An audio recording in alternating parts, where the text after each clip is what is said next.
Long time no see in Soccer We Trust YouTube family. Also, it's Friday, which means it's Friday Fun Day, meaning we got something crazy going on for today's show. A little compare and contrast from previous iterations of our World Cup rosters to the U.S. men's national team. And maybe we'll talk about England as well. Their England 2010 team versus England's 2022 team and who is better and who is not and all that good stuff. So let's get after it.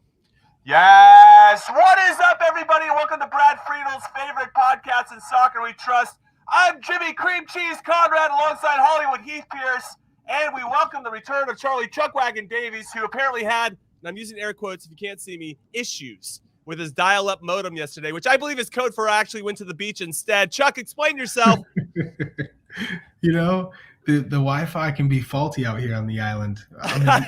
I'm in Nantucket, you know, sometimes it works and sometimes it doesn't. Yeah. Those summer days, sometimes that Wi-Fi just goes right out, huh? It really does. The wind comes in, you know. Yeah, right when that margarita hits, that Wi-Fi goes out, and sometimes you just gotta write it off, you know. It's quite a coincidence when that happens, when the drink hits your hand and the Wi-Fi. It's crazy. It's crazy. Well, before we go any further, we got to give a happy birthday to one Charlie Chuckwagon Davies. Charlie, I don't know how old. 29 today? How old are you going to be? Yeah. Well, actually, it's not even today. It's tomorrow, but U.S. Soccer put it out today, so I'm just going to go with whatever U.S. Soccer says because I believe everything that I see on the internet, Chuck. Yes. I am 36. Whoa! Yeah. It's like you could go play for Barcelona with Robert Lewandowski. I think he's the same age. It's crazy. I mean, I'm so, you know, I look at these dates, these birthdays, and I think, wow, I get another year. I'm just pumped. Used to be, you know, when you're older, you're like, oh, I'm getting older. I'm like, I get another year. Let's go. I'm excited. I feel like I'm aging and I'm just more appreciative of everything. So let's go. I think I'd be appreciative in that shirt. I don't know if anybody can see Chuck Davies, but Chuck D has got a magical shirt on. Make sure you hit like and subscribe if you haven't already. Hit subscribe on any podcast platform of your choice. Go check out our YouTube channel so you can see what Chuck's wearing. It is quite something special. Jimmy, real quick. Yes, go. It's also a bit weird when your Wi-Fi goes out on your birthday weekend, you know. That's true.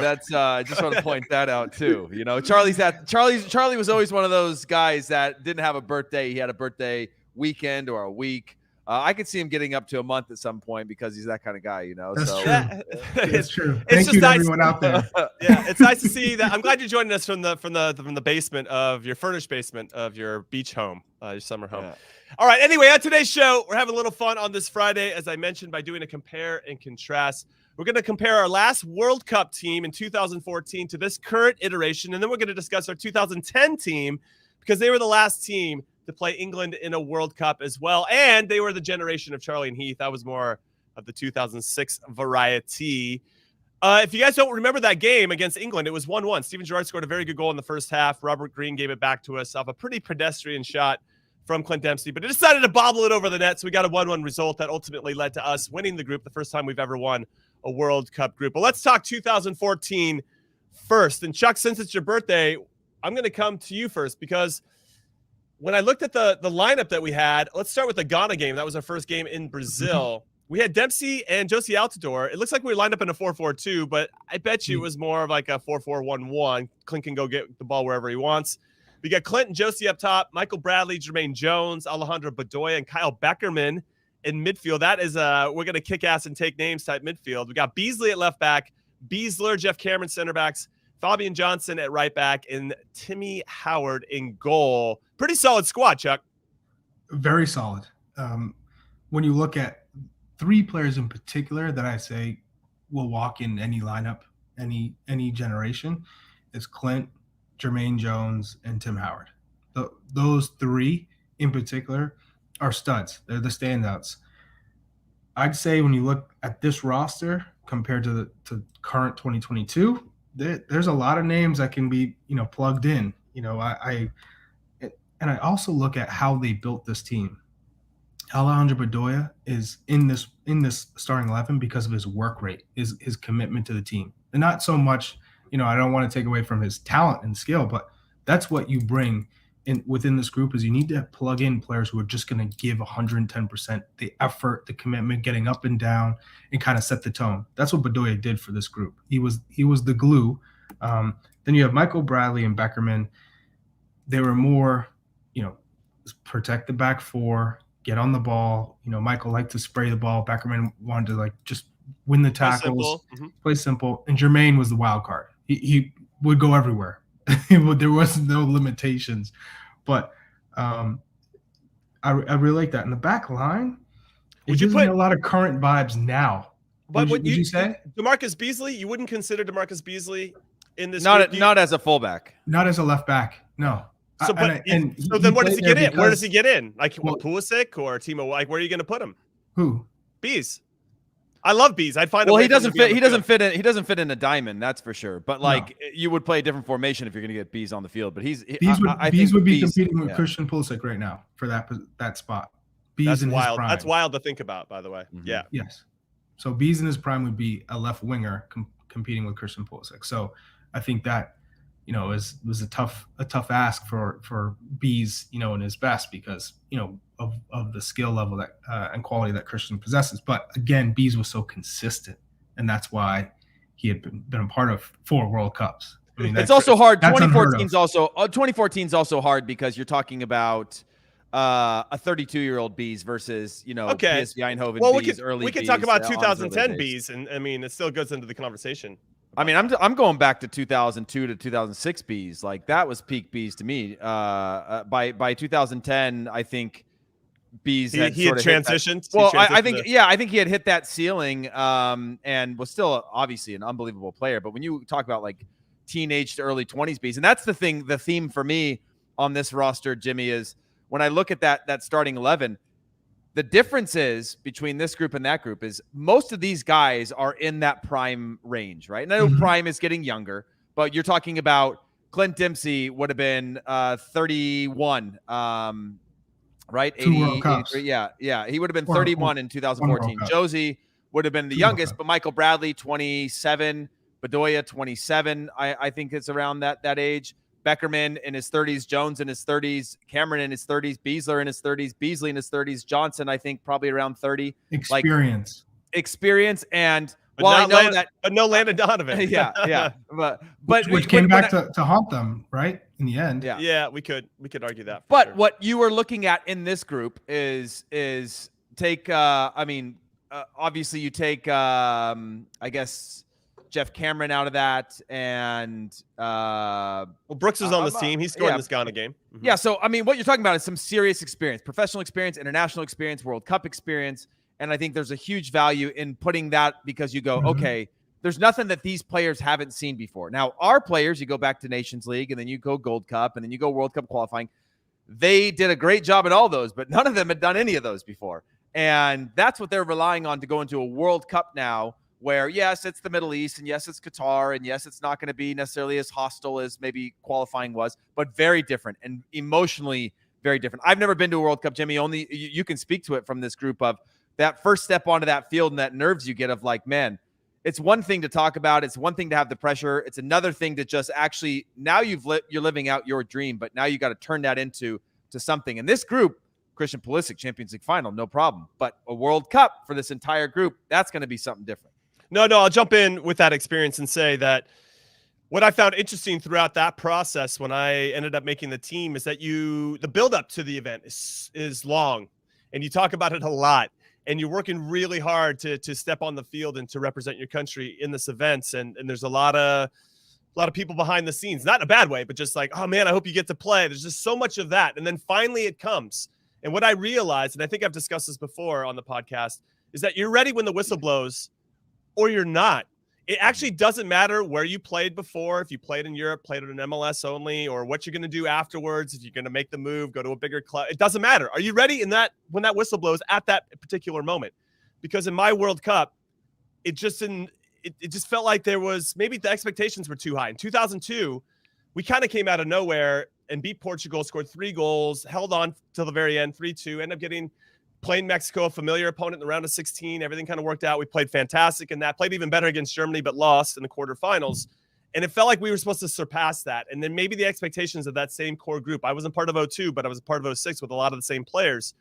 It almost felt like it was too much in some ways. It wasn't spoken. You could just feel it.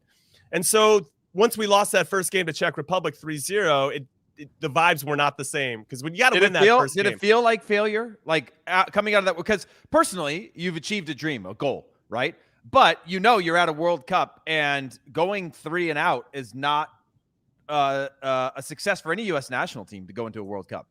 Individually, it was fantastic. I obviously wanted to go through and help the team continue to move on, and in some ways build off of what we did in 2002, which it didn't feel like we did. It felt like we regressed in some way, that we took a step backwards, and everybody was disappointed. I remember seeing Ivan Gazidis. He was floating around, and he was so crestfallen that we couldn't get out of our group, that the things that it was. And so I'm just using him as an example because he was still part of MLS at that time. And even though he was proud of how the MLS players performed, the ones that only had MLS experience and the ones that had the majority of the minutes of that were me and Clint Dempsey, it still felt like we left something on the table there in that first game. Well, it was interesting. After we lost to Czech Republic, apparently we weren't there. You're in a bubble when you're in these situations. So Bruce Arena went into the press conference and threw individual players under the bus, which is something he never does that, or maybe he didn't at that time. And afterwards, we flew back from the city back to Hamburg, where our base was. He brought everybody in right when we landed, and we had a meeting, and he apologized for throwing guys under the bus. And I was like, all right, was he my name? Was he shocked? Was he like, do you think flustered. He was so. Bruce rarely gets rattled, right? I think that's one of his gifts, is that he pretty much stays steady, doesn't get too high, doesn't get too low. And he was irate after we lost to Czech Republic and how we performed, and we didn't really ever punch back against them. And he just got outcoached as well, right? I mean, the whole team outplayed, outcoached, the whole thing. And that's tough, especially when you have all this hype going into it. And so I didn't know until after I asked some of the other players who had been around, does he not? I don't know. I'm not around Bruce enough to know, and I'm not usually the one being singled out because I'm not good enough, right? And they said, no, he doesn't do that, and he doesn't bring people in to apologize. And so there's already this kind of weird tone and shift around the game. And that was just around the first 90 minutes, boys. We still had 2 other games to redeem ourselves, and we put ourselves in a position after drawing Italy in the second game to do something against Ghana. It didn't work out. But the margins are so fine at that level that all this hype and all this buildup, if you don't perform in that first game, we're talking about 2014, we got through the group of death because we beat Ghana in that first game. We have to win this first one against Wales. I mean, for me, it's paramount to how the vibes are going to be for the rest of it. Because if you get your ass handed to you like we did in 2006 in that first game, it's really hard to come back from it and try to regain that composure and that momentum that you had going into the tournament. And thanks for having me, everybody. Yeah, it's a pleasure to be here. Talk about gobbling up oxygen. Yeah, jeez Louise. Hey, Sorry, Alex. It's Charlie's birthday. It's Charlie's birthday. Hit the mute button on Jimmy for a little bit. We should start having a new muting rule. I should be muted sometimes. Sorry, you kept generally egging say. me on. But Charlie, let me ask you this. U.S. against England, not a great performance in 2014, but come out of it with something. Do you think now in 2010? You mean? Yeah. Okay. Do you think that this group should be approaching this game the same way, and or do we have more quality as an 11 to look at it as that felt like a smash and grab job, right? One mistake, surviving for most of the game. Now there's still a big quality discrepancy between England and the U.S. on some levels. Do you think that we are on better? Paper, for sure. Yeah, on paper. Do you think that gap is even bigger between this? Because England and U.S. then was still a gap, but it didn't seem as big as now. You look at England and how good England national team is versus England then. It's a pretty spectacular rise, but our national team has risen as well. For sure, we've improved. And you look at, some of the players. 2010. Are we doing 2010? Well, I was just thinking about the England. I was just posing a question about England, U.S. England. Back off. Your oxygen, Charlie. Take it away. Yeah. No, I'm not going to take that much oxygen. Like I can barely breathe. You sucked it all up. Gee, it's like Everest in here. It's like I'm in a trunk. I have very limited oxygen. Well, you got to throw in the GOATs, right? So Tim Howard, Clint Dempsey, and Landon Donovan, just alone. And then Carlos Bocanegra, because of his leadership, he had played in England for so many years at Fulham. Aguchenyewu, that alone it brings a certain character to the group, and I think that England didn't have that fear factor. You look at our group, yeah, Christian was at Chelsea, but not a consistent starter. Not when you're looking at Harry Kane and Phil Foden and Bukayo Saka, John Stones. These players play every single game. I would say there's going to be that initial can this group excel in these moments. That's the test, right? The character test. You look at some of the older guys in these past World Cups, it's they rose to the occasion. They didn't let the moment catch them. They weren't, oh boy, we're playing against some of these big time players. They just went and smacked them. And you talk about the smash and grab. It's a point, and it's a big point, and it ended up allowing the U.S. to finish top of the group. 2014, the big win against Ghana to start. So I'm going to be watching this current U.S. men's national team group as far as, okay, you've had this experience now with World Cup qualifying. The World Cup's a whole nother level. You got to show up. And it's these games where you don't have possession. It's a grind. It's a battle. It's more of the out thinking, the tactically, the positioning. If they can do that, all those things well to I guess, equal the playing field in terms of certain quality of those players that England possess, then we really have a great chance. But again, I think what separates the older groups from this current group is that experience, which you can't get unless you play in a World Cup. I think when I look at these teams, ahead, Heath, I just want to jump in. When I look at this 2010 team, that back line, Bocanegra on the left back, Cherundolo on the right, Demerit and Oguchi Onyewu is a formidable back line for us. And I wonder, would you go Cherundolo? It's very defensive, though. Boca is a left. He's a center back playing left back, right? So right. You're not getting a left back that traditionally gets up and down the line. That's true. He's stay home left back. Mm-hmm. So okay, well then Cherundolo though. Would you want Cherundolo or Dest? I mean, if it's that back line, I'd go with. I mean, Cherundolo was really good both ways, but like if you're having that much of a sit-home back line, that's where you can have a little bit of that hybrid where you'd want Dest way up the field to create some numerical advantages or some imbalances within the team. I think I would like Dest there. I love Cherundolo. I think he's a legend and all of that. But like having Serginho Dest when you have a back line from 2010 with that group, then yeah, I would want somebody with a little bit of that sauce that he has.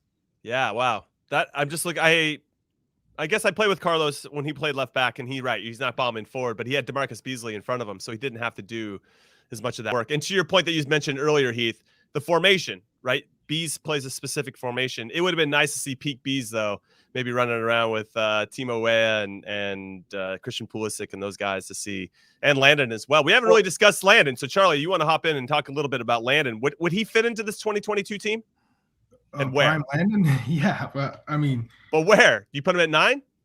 Well, he would play over Weah, he'd play over Reina, and he'd play over Aronson. So I would think you'd play him as a right winger in this system. So you have Christian on one side and Landon on the other.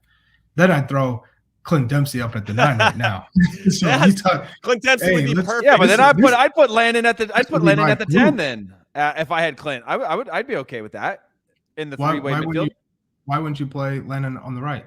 Because Landon, I always thought was really good up the middle as well, of like coming into those spaces and getting those pockets. Yeah, he might not be as transitional in terms of the press and the way the game is played now, but I do like him up the midfield, just his comfort on the ball. Man, it's been a while since I've seen Landon though. Yeah, you gotta remember Landon in traffic. Similar to Christian, take a couple. I think Landon was a little bit smarter in possession. He knew, okay, I can't take too many touches. He was very, I think just his intelligence was supreme in terms of, okay, when can I take touches? When can I, how do I combine? How do I break down defenses? So I think in watching Landon at his best is when he had space like Christian, when he was isolated, making runs out of midfield. So for me with this current group, I'd play him as that wide player, but you could also play him as a false 9. I think he would be best with this group as the right winger, and then you have Clint up top playing off him. Landon was fluid too. Landon. What feels different now from this is it feels positional with this 2022 team. You never see Pulisic go to the other side. But I remember in the national team, you'd see some flip-flopping because a play would go on one side, or someone is taking the corners, and they'll play on that other side for a couple of minutes. And there was just a different dynamic when you'd move them around. And I always remember having wingers where sometimes you're like, okay, they're getting pushed to one side or the other, they're not effective. Let's switch them.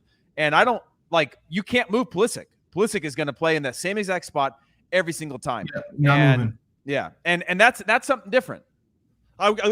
About Landon, I wanted to say that what I loved was his off the ball running. There were times where, whether in training with the national team or against each other at the club level, where he would absolutely toast me with some run. His timing of his run was fantastic. He just wasn't always around players that could make the pass, or even saw they could make the pass. Maybe they just didn't see it. And it felt a little unfair for him because he just provided this dynamic that I didn't see with some of our players on a regular basis. And when he made that timed run and the player could make the pass, you were dead. You really didn't have anything. And to your point, his IQ for the game and his understanding of when to go and when to stay without the ball, I thought was always sublime. And I feel like at times people are drawn more to Clint Dempsey because he had a little bit more of the sauce with the ball per se. But there was things that Landon did off the ball that I think there's no other player in our pool that could really touch that on a consistent level. Here's a question for both of you, actually. With our midfield, Musa, McKennie, Adams right now, and looking at 2014, you're saying Jermaine Jones would fit in there? Would Michael Bradley go in? Jermaine Jones gets in that team. I don't care. He'll play. I mean, he was the best in 2014 though. He was like our best player. Literally, he would play in any lineup. But which spot would you put him in? So who comes out? Musa, McKennie, Adams. Where does Jermaine Jones go? You put him at the 6? Because I feel like sometimes he's so eager to go make plays. I think he's more of an 8. So I think Musa's out. I think you have to have somebody holding there because Beckerman was the guy holding for the U.S. in 14. I think he takes McKennie out. Wow. Yeah, because Musa, McKennie, and Jermaine play in that 8 role. Box to box. You can't take Musa out because he's so different than. Oh, I'm remembering Jermaine's runs with the ball in 2014. We got to get Jermaine on the show. Good in 24. I mean, he's a youth national team coach. We should get him on talking about our youth team. So, yeah. Sorry, Charlie, I didn't mean to interrupt. But he was the best player. A monster. I mean, he came towards the end of his career with the Revs, and he crushed it. He dominated MLS. Mm-hmm. Jermaine was a freak of nature in the way that he tackled. He read the game well. He had so much quality, technical quality, that you would say, "What? You're a defensive midfielder. How can you do some of these things?" He was incredible. I don't think he gets enough credit, to be honest, because we got him at a later stage of his career. Because ultimately he was trying to play for Germany. He couldn't get in, and then he realized, oh, this is an awesome opportunity to represent the U.S. and play in a World Cup, which every player dreams of. So why wouldn't you make the switch? Mm-hmm. But if we had Jermaine at a younger age and everyone got to witness him as he grew, oh my gosh. But yeah, he would walk into this team. It wouldn't be a question. You'd maybe have to change the formation, because if you want Weston on the pitch, Tyler Adams and Musa, then maybe you play with a more 2014 style midfielder where everyone's going to win the ball. All right, question for everybody then. Whether you're listening to this on podcast, hit us up on Twitter, ISWT Pod. Drop us a follow there as well. We'd appreciate that. If Jermaine Jones could play now, where would you put him in the midfields? Would it be for Adams, McKennie, Musa? We heard from Charlie. We're going to hear from Heath here about that. Let us know right now in the comments on YouTube after you hit like and subscribe. So, Heath, where would Jermaine Jones slot in your midfield 3? Yeah, I would agree. I think him and McKennie have very, very similar skills. I would probably put him in. Yunus Musa is a little bit different, but Tyler Adams, I think, is still sitting tight in there across. I mean, generationally, I'm curious to hear who in our past pushes Tyler Adams out of that 6th spot in terms of his quality, because we have had some good and different style of holding midfielders. But yeah, I would say Weston McKennie comes out Pablo Mastroianni? No, not Pablo. I would say prime Michael Bradley versus Tyler Adams now. Michael Bradley in his prime. Okay. What year was that? I'd say his prime was when he went to Roma. Wouldn't you say that would be his prime?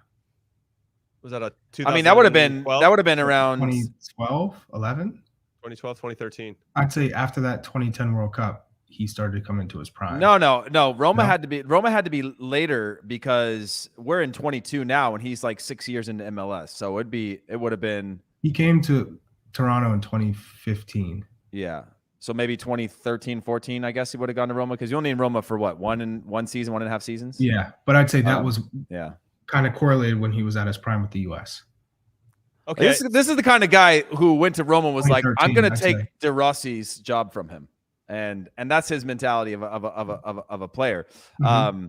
But yeah, you think peak Michael Bradley pushes Tyler Adams out? I'd say that's the discussion. Yeah. Okay, let's move to center backs. We've done some midfield talk. We've obviously done some attacking talk. Matt Beasler and Jeff Cameron played in the 14 World Cup. You have Oguchi Onyewu and Jada Merritt that started in Carlos Bocanegra could be thrown in there too for 2010. Any 5 of those guys, Omar Gonzalez, will throw him in there as well from 2014. Any of those guys getting into this 2022 team? Because we have some holes at the center back position, Chuck. Yes.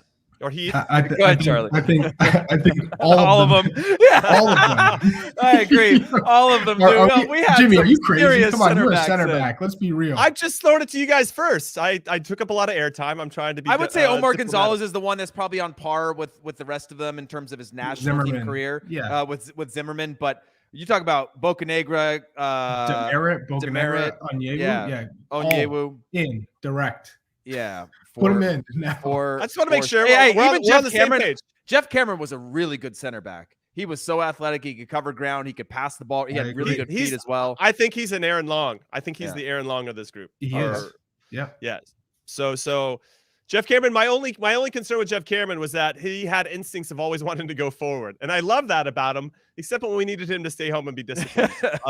and that showed in the Belgium game in the round of 16 of 2014, where they took out Kyle Beckerman, put in Jeff Cameron because Jurgen Klinsmann, and I quote, said he played against Marwan Fellaini a few times, and that's why he elected to start him over Beckerman, which is insane because as a center backs, you get used to having a holding midfielder in front of you for a certain amount of games, and you get comfortable with how he blocks passing lanes and how he supports you, and then you switch that for arguably the biggest game of the tournament. I don't want to get into any Jurgen Klinsmann slander. We can save that for another time, but we can have him on the show. It'd be fun to rehash some of this stuff with old Jurgen Klinsmann.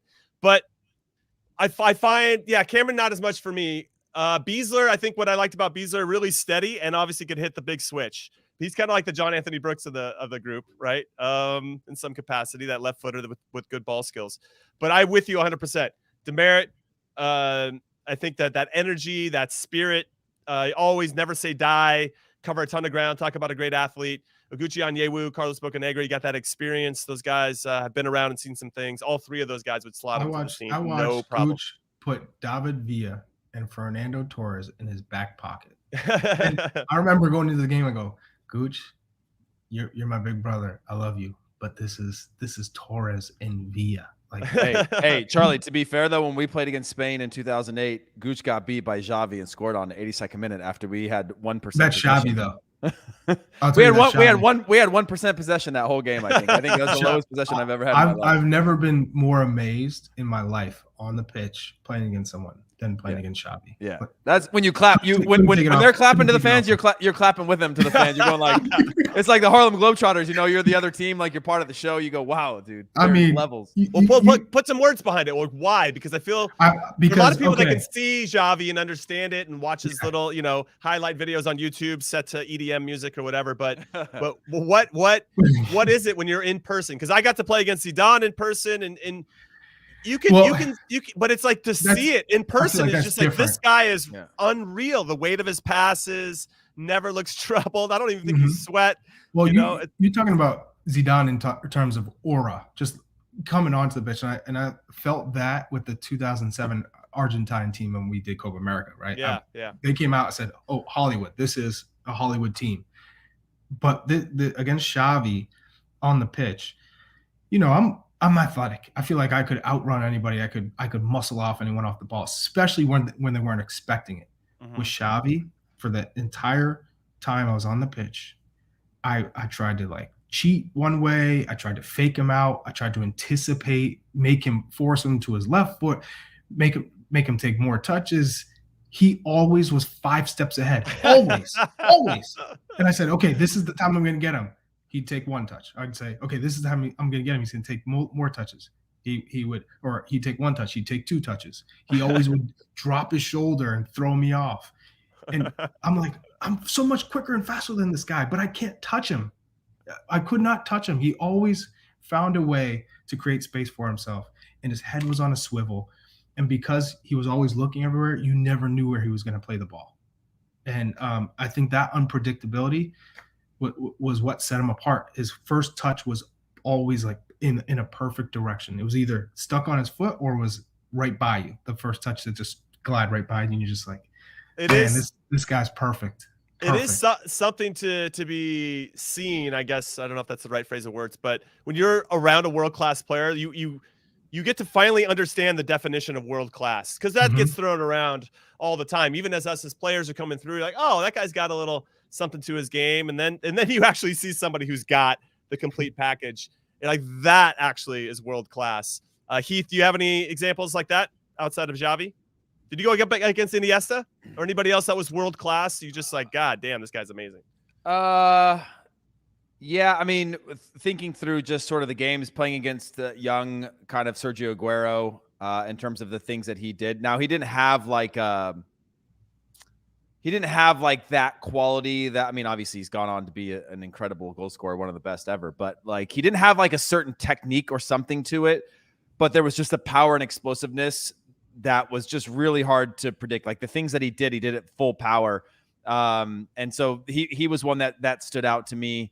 And then, you know, thinking through the Argentina games, I'm just trying to think. Oh, I remember, Jimmy, 2006, before the World Cup, I think it was like, actually, I know it was my 6th cap for the national team, and it was Germany, against Germany. And I remember coming in with 20 minutes left to play and a cross going in, and Miko Ballack banging one home on a header at the near post, and me thinking like, wow, like this is the power, the speed, the stadium. Like it was probably the emotions are, I'm probably wrapping all into one single moment, but to see somebody at that occasion get up and just smash something home like that in front of a stadium. I had never played in front of a big stadium before. I'd never played where you can't hear each other and things like that. And I remember that being a thing where I'm like, wow, like I've got all those times that I talked mess about how Champions League looks easy to play, you know, and you know, the game looks easy from there, and there's time, and teams are sitting back. You go, yeah, no, I was full of it. Was there a moment for either of you where you played against someone that is held in a high regard, and you did well, and you thought, oh, I can be at that level, or I could, you know, you gave me the confidence to know, hey, I can keep going. That's a great question. And I should be, yeah. I'll go first. I had the chance, Luca Toni in the World Cup. That guy's a brick house, and I thought, all right, this guy's going to try to manhandle me. And he played like Kenny Cooper. I know you guys will know what that means. Oh, no. Don't do that to Kenny. He's just trying to wrap his nice guy, I love Koopaloop. Don't get me wrong. And I'll even tell this to him. No, but you look at Kenny, and he should be a monster, but he's not a monster. He just likes to play. He likes to play. He doesn't want to be physical. Oh, my God. I love Kenny Cooper. He's catching strays for no reason. I tried to, so you guys knew exactly what I was saying. Listen, I love Kenny Cooper, and when he sees this, he's going to be like, oh, Jimmy, come on, man. Why'd you give me a stray? But called him Gumby, and now no, okay, he used to like to wrap. He would want to wrap you up. That was it. That was the only contact Kenny Cooper wanted to do. He wanted to wrap you up behind him, but he didn't want to get up for the headers and challenge on those things. No, yeah, he didn't use his physicality like he probably could have. And then Raul playing against Real Madrid. As much as I appreciated his movement in and around the box, he still needs a little bit of service to make that happen. Not to say he didn't get it, because Beckham and Zidane and Roberto Carlos were all out there. But R9 Ronaldo was ridiculous. Having to play against him for 90 minutes, I learned a lot about life, not just the game. You played life. Against R9? I did. So MLS had this like all-star team that they sent over to play against Real Madrid in the Bernabeu. It's like their first or last game of the preseason before they started the regular season. And it was the Galacticos: R9, Raul, Zidane, Beckham, Roberto Carlos, Iker Casillas, Sergio Ramos had just joined the team. The team was sick. And what they told us, essentially another friendly team got a team that they asked had to drop out. And this is when Beckham was negotiating with Pepsi and whatever to come to MLS, and he hadn't come yet. So they said, "Oh, get an MLS All-Star team over here." So it was me, Pablo Mastroianni were the center backs, Frankie Haydick, Matt Reese was in goal, Charlie Joseph was in front of me, Jaime Moreno, Landon. It was a crazy team, but we and Clint, we were there. We showed up in Chicago on a Sunday and flew to Madrid and landed, because it was an overnight flight, landed on Monday, went straight to the stadium to train. Stevie Nicol was the coach. And we played them the next night on Tuesday night. We got absolutely hammered. But I will say that 90 minutes at Wonderland.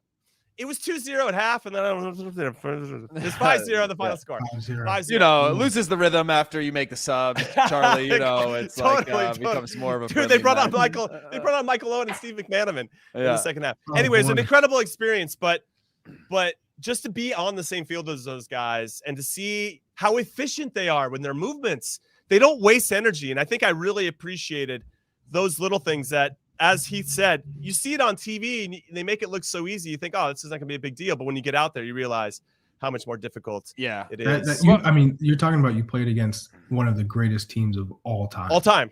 Yeah.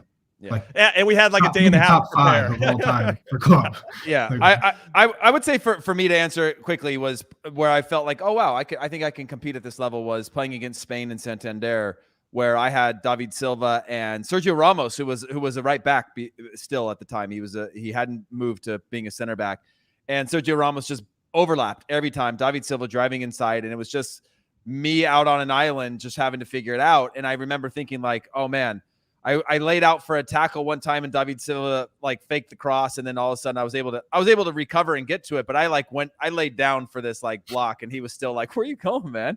Like, stand up." And then getting through the game of having both these players come at me at the end of it, even though we ended up losing 1-0, I remember thinking like, okay, yeah, like there's something to like, I think I can compete with these guys. Now, obviously they had a different level of quality, but that was just sort of a validator for me of not feeling like completely overwhelmed by top players. Because there were some of those moments, and always in the Mexico games, where you feel that aura, right? Where you're like, man, that's Gio Dos Santos, that's Rafa Marquez, all these guys that are like, because it's I'm assuming US Mexico, Jimmy, has a little bit of that World Cup feeling where it's like it's in your head for days and weeks, and it's like all you talk about, and it's consumed in the locker room, it's consumed in the meal rooms, it's like endless stress on your head about this thing.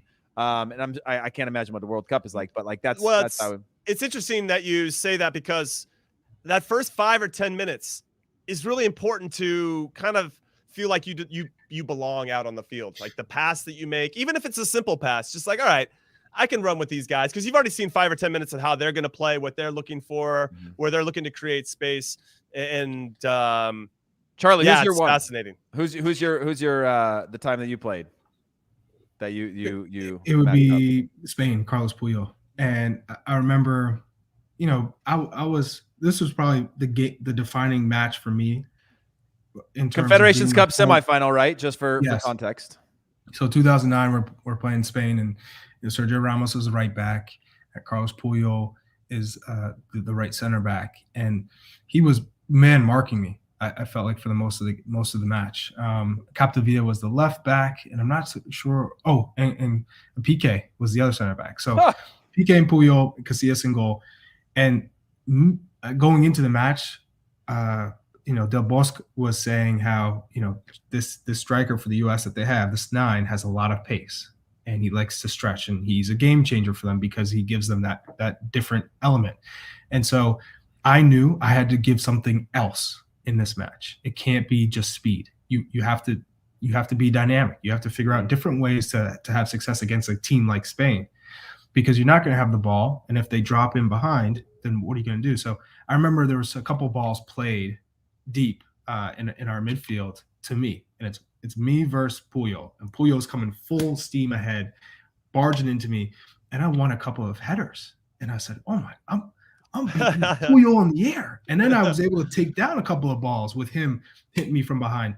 And I knew I was really into it and in his head when he started to kick me off the ball. And he's like cursing at me, and he's hitting me off the ball, and he's yelling in my ear. And all of those things gave me more energy, because I knew I was winning. I was winning the mental match, and I was winning the actual performance within the game. And so those are the type of moments that gives those players energy, and also the belief that you can be at a certain level. I think after that match, I I told myself I could be a top striker in the world. I could be playing in Champions League. I can be scoring goals. And I saw a comment in here saying Landon was soft, at the age of the same age as Gio Reyna. He went back, from Leverkusen to MLS because he couldn't hang.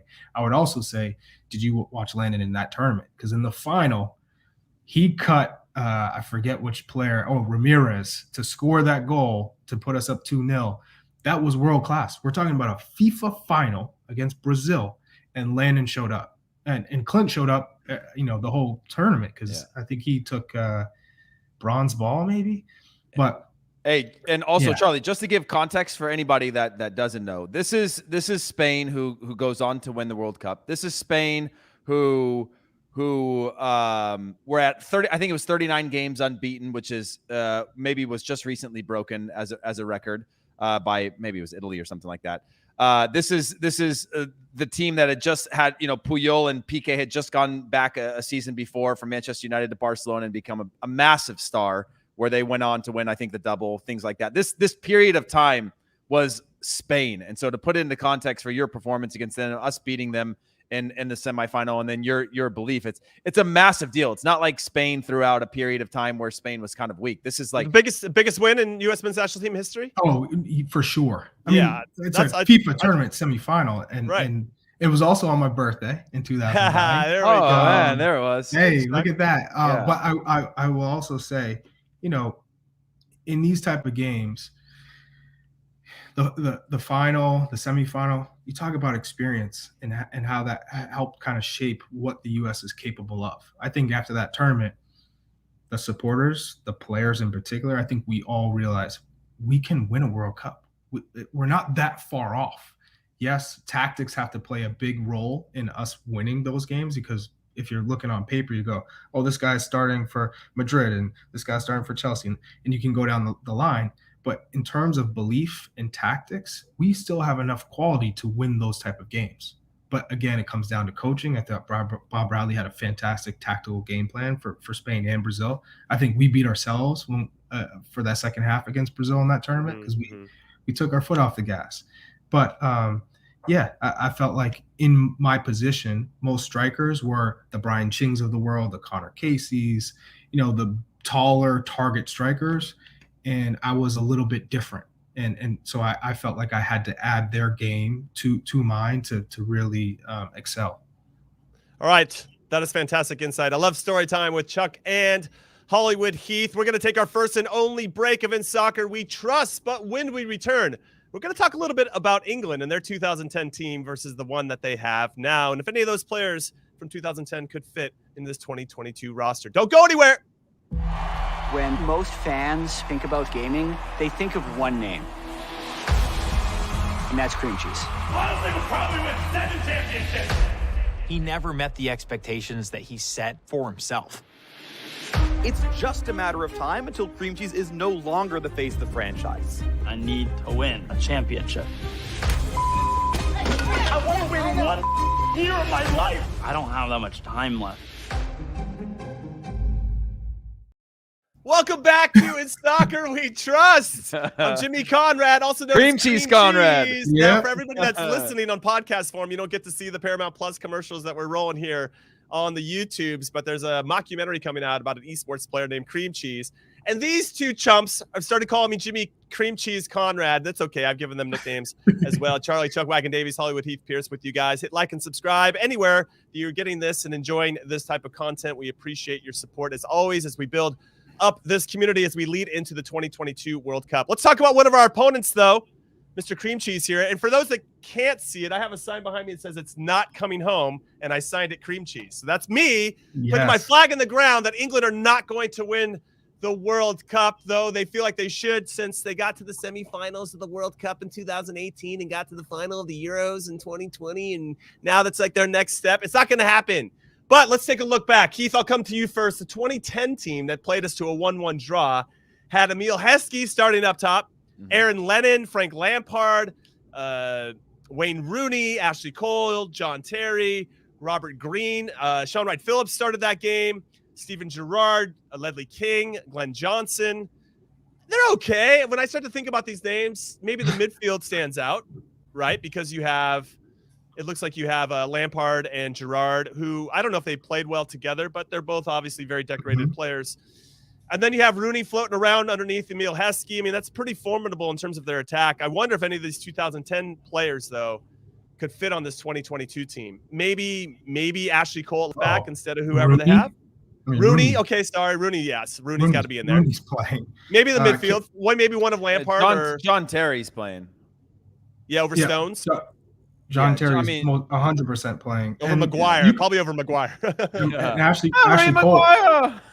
Cole's walking into this team. Okay. He's playing over Luke Shaw.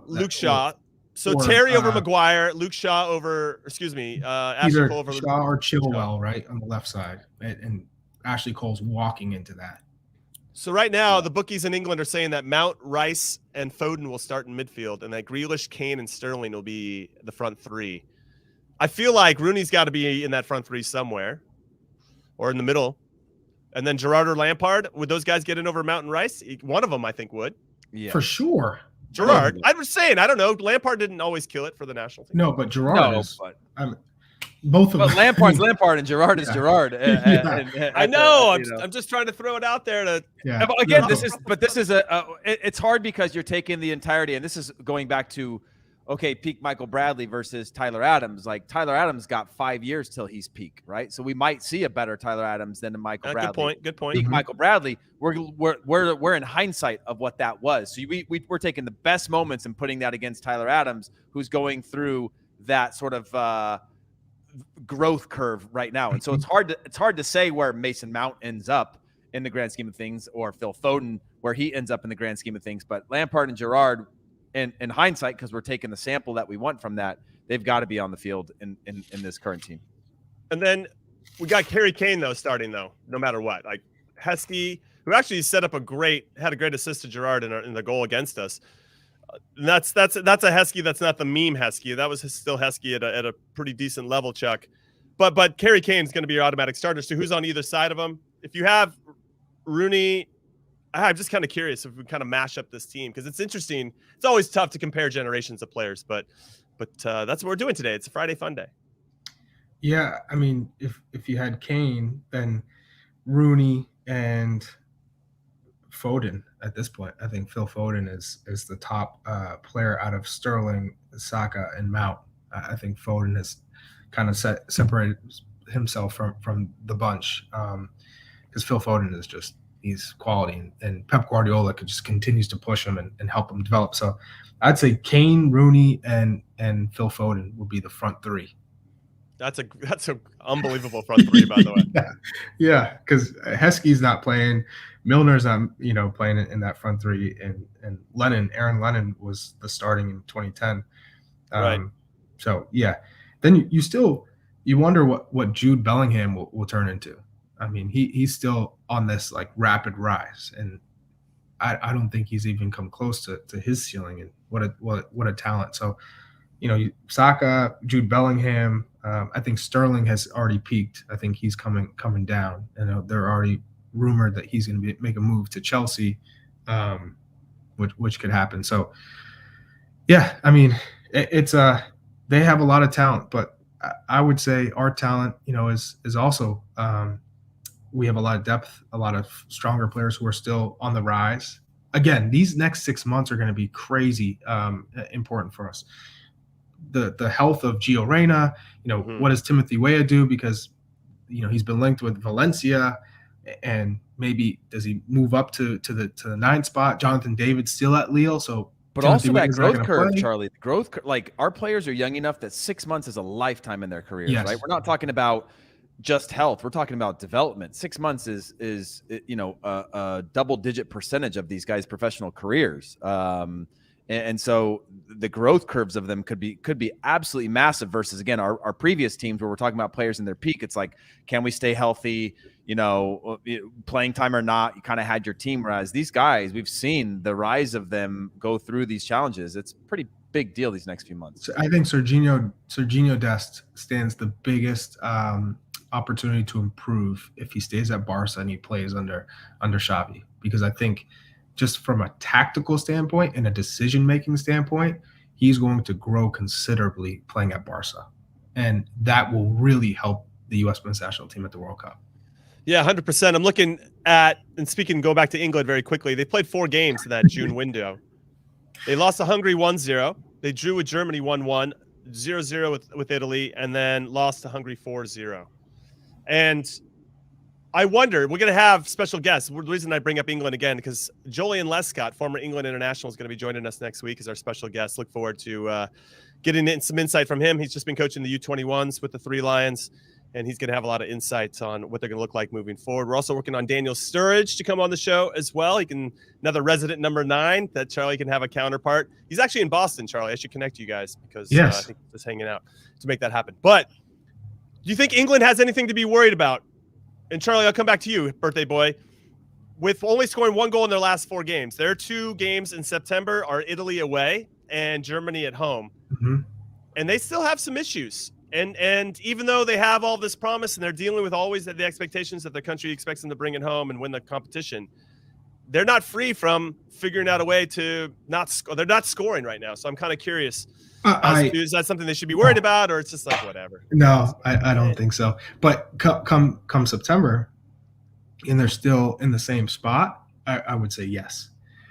I think their success has a lot to do with their performances now. Long season, their success expectations are super high.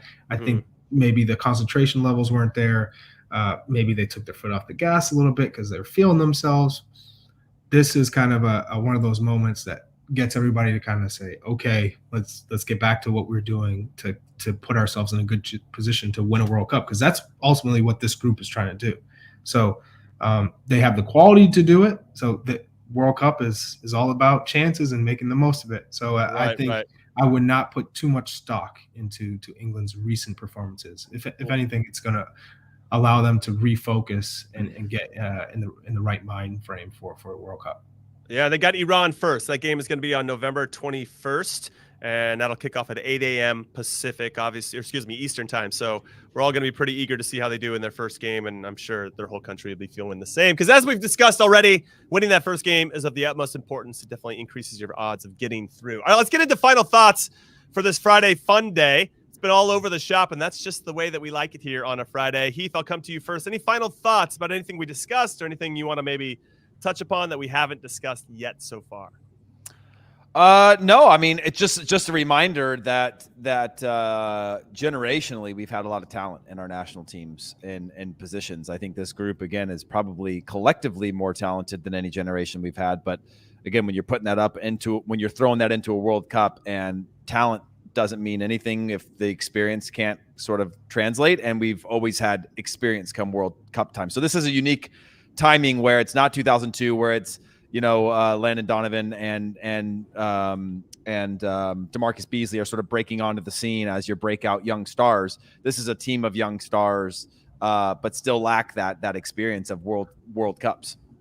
Okay, my final thought. Happy birthday to Charlie Davies and his 15 houses and his 10 yachts and everything else he's got going on. We appreciate you, Mr. Charlie Davies. Yeah, those curtains are very, very nice in the background. Very expensive. Very expensive. Somebody said Charlie's about to catch some Pokemon with that hat that he's got on, which I love as well. There's a Pikachu outside, so yeah, thank you. Pikachu. Charlie got that from the Stranger Things gift shop. It's sick. I love it. He really did. Charlie, we'll let you have the last final thought before we say goodbye to everybody. What do you got for us on your birthday? I love spending time with you guys on my birthday, even though it's tomorrow. Let's go. I think one of my biggest takeaways was you guys calling Kenny Cooper soft serve ice cream. I did not. I did not say that. Unbelievable that he's catching strays. Hey, that was cream cheese. That wasn't me. That was cream cheese. Cream cheese absolutely hammered him. I did not. I love Kenny Cooper. We all know he was. For the record, he was really. He was like melted chocolate. Incredible. You know what? I want you to not have a final thought anymore. I did not say that. That is terrible. All right, we're calling it a show, and Soccer We Trust is over, everybody. So on behalf of producer Des, producer Alex, Charlie Chuck Wagon Davies, Mr. Birthday Boy himself, and Hollywood Heath Pearce, I'm Jimmy Conrad saying thank you for listening and watching. And we'll see you next week for 3 more amazing shows, including Julian Lescott. England International is joining us. We'll see you then. Later.